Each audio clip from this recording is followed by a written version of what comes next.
Wananchi wa Burkina Faso wameendelea kuhoji, lakini pia hata kwa baadhi ya wananchi mara baada ya kupata taarifa hii, na nikufahamisha huyu ni mzungu ambaye alionekana kumshobokea sana Ibrahim Traore, tena kwa kumpelekea zawadi, jambo ambalo limeweza kuwashtua watu wengi na kuleta mjadala mkubwa sana. Huyu mzungu anaitwa Lauli kutokea Dutch na amekuwa akionyesha ule urafiki na ukaribu na akiwaaminisha wana Burkina Faso kwamba lengo lake ama ukaribu baina yeye na Rais Ibrahim Traore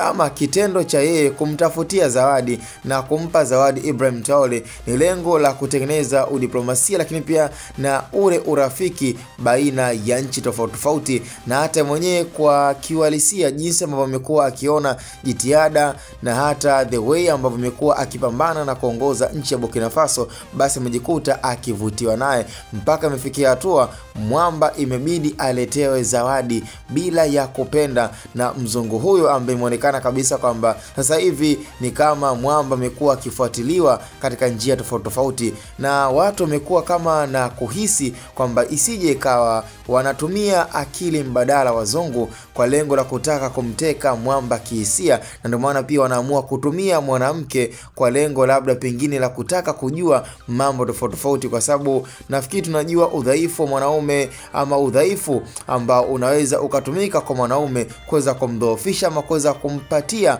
pia yale ambayo inaweza kafanya aweze kutoa siri ama kuweza kutoa pia yale ambayo pengine watu kama wapo kwenye investigation, watu kama FBI ambao pia ni rahisi sana huwa kutumia mbinu ya kumtumia mwanamke kama sehemu ya chombo cha starehe ili mradi kuweza kumfahamu mtu ama kuweza kujua taarifa za mtu. Kwa hiyo ni kama mshtuko wa baadhi ya watu ambao kidogo na wao pia wanaamini kabisa kwamba huu unaweza kuwa ni mchezo ama inaweza ikawa ni kweli mzungu huyu kweli amepagawa na Rais Ibrahim Traore ambaye ameweza kudai. Na mzungu huyu anafahamika kwa jina maarufu kama Raula, ni mwanadiplomasia mkubwa na maarufu sana. Lakini ni kwa nini na imekuwa ni ajabu sana ndani ya kipindi hichi eti ndo anaona jitihada za Ibrahim Traore? Kwa nini isiwe katika muda ambao tokea kipindi cha nyuma ambacho tayari Ibrahim Traore alikuwa akipata pongezi kutokea sehemu mbalimbali, lakini imeweza kuwashtua na kuonekana kama ni taarifa ambayo imekuwa ni kama sudden news, na ni taarifa ambayo